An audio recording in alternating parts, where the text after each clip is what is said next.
This episode will be completely taken out of context. Welcome to the Fact Check This podcast.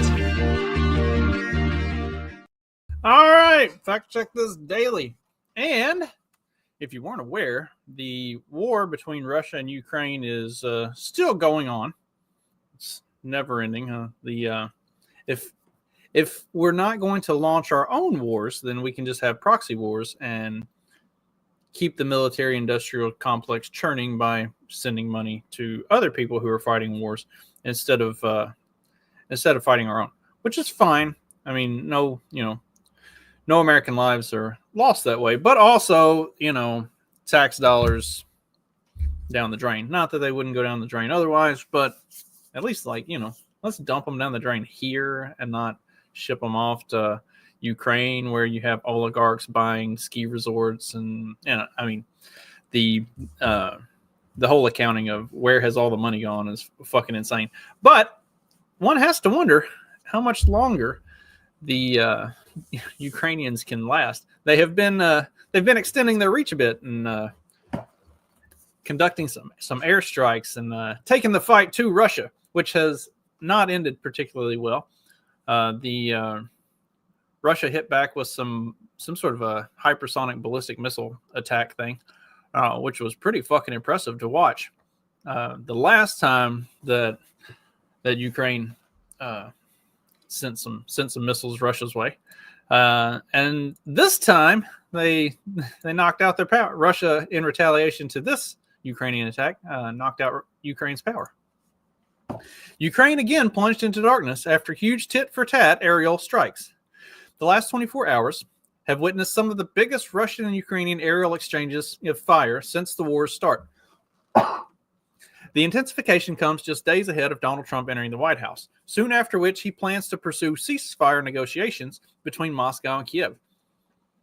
First, starting Tuesday, Ukraine's military has claimed its largest air attacks yet on Russian territory since the start of the war nearly 3 years ago, as Donald Trump prepares to take the presidency in the United States. The Russian Defense Ministry on Tuesday said it will retaliate for the large-scale missile and drone attacks overnight, and accused Ukraine of again using missiles supplied by the United States and the United Kingdom, which they are. They're not lying. This is not Russian propaganda. Ukraine is literally getting this stuff from us and Great Britain. So, maybe we should stop giving people who, for the entirety of this war, have proven themselves to be completely incompetent. Maybe we shouldn't be giving them missiles. It's just a fucking idea. Remember there was an American guy that went over there voluntarily to try to help out, and when he came back, he was like, they just got mortar fire going everywhere. They don't coordinate anything. They don't know where they're shooting at. They don't know what they're shooting at. You might have mortar fire coming in on top of you because they don't organize anything. They don't know what the fuck they're doing. I mean, they've killed off pretty much I think it's 60% of their male fighting age men, fighting age male population of the country. They're running fucking drafts for 40 and 50 year olds. I mean, granted, I'm 40. That's not that old. I feel like I could probably hold my own, but also that's not a good sign.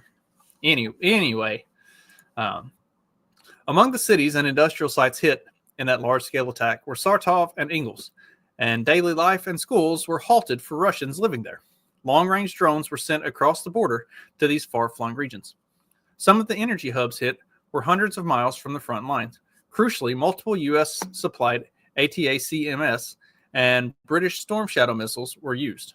Ukraine's military said Tuesday that it also hit points in Bryansk, Tula, and Tatarstan, with a chemical factory that makes rocket fuel and ammunition for Russia's army among the targets, a report notes. Moscow has still threatened to again use its new intermediate-range hypersonic ballistic missiles known as Oreshnik, which is said to be unstoppable using conventional anti-air defense measures. On Wednesday, Russia's retaliation came in the form of large aerial attacks against Ukraine's critical infrastructure, leading to emergency and rolling power blackouts across the country. At least 7 regions have been impacted by blackouts, with Energy Minister Herman Galashenko describing of the shutdowns due to the huge attack. The transmission system operator is applying preventative restrictions.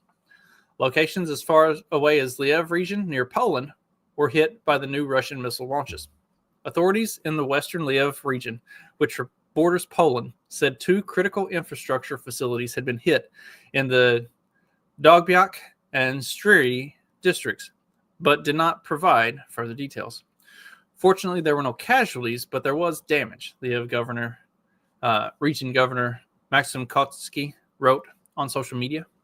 Missile alert sirens sounded Wednesday throughout the whole country, including the capital area. Ukrainian authorities had earlier issued air raid alerts for the entire country, warning of incoming cruise missiles, AFP writes. The warning said that missiles were headed toward the center of the Kiri Rig and northern Kirmiv region, central Poltava region, and southern Morklavi region.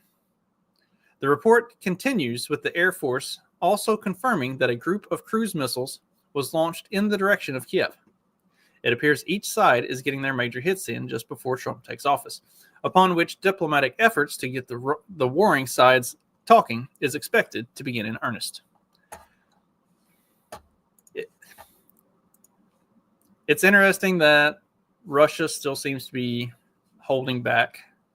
They have the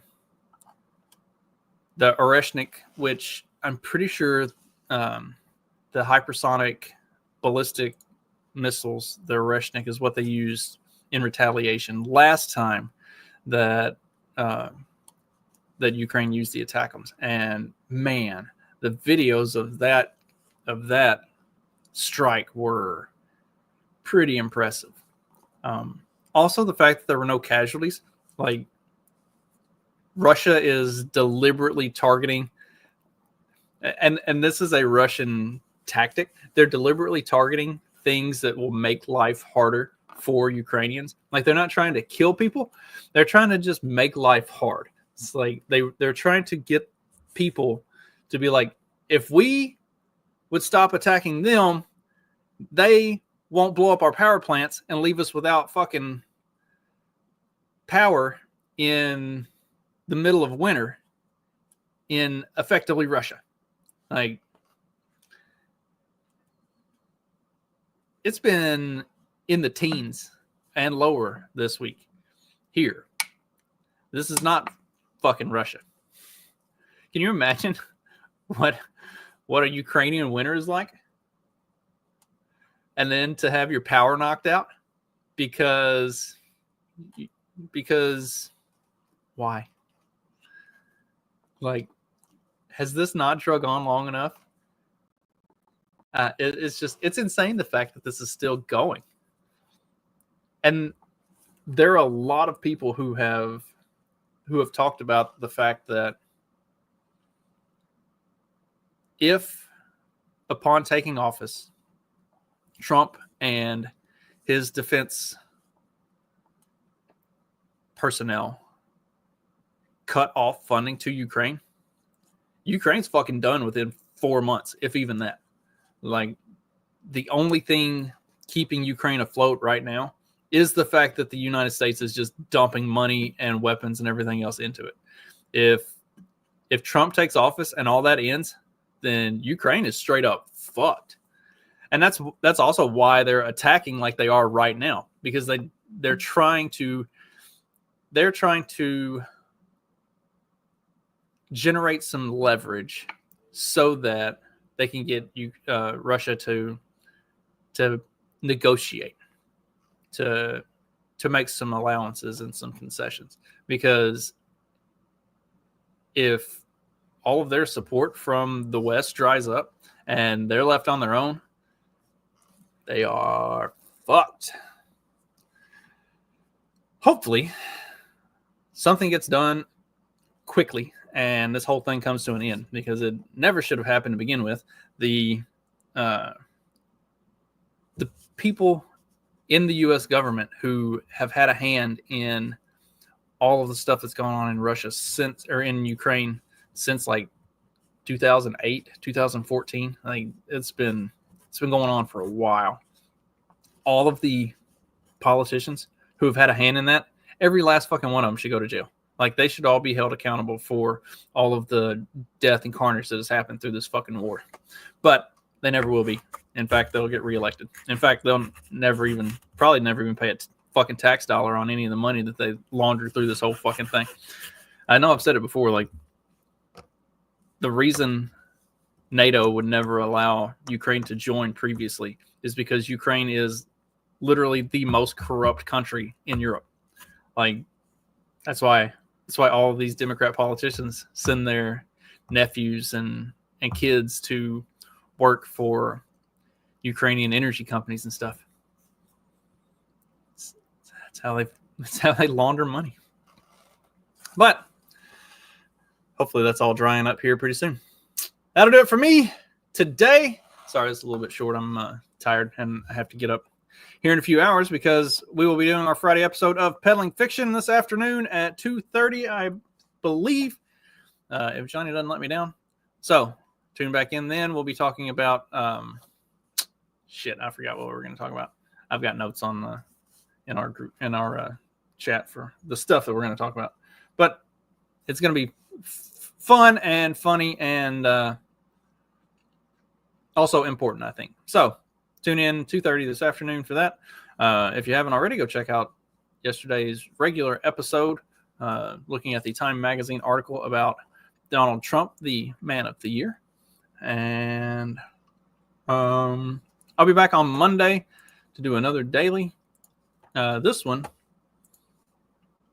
is, I'm going to look at a Salon article. You know how much I love Salon. This one will be looking at a Salon article about the tech billionaire war on woke is really just targeting the workers. So we'll see what Salon has to say about the tech billionaire war on the workers. In the meantime, hope you have a great rest of your day and a great weekend. I'll see you later.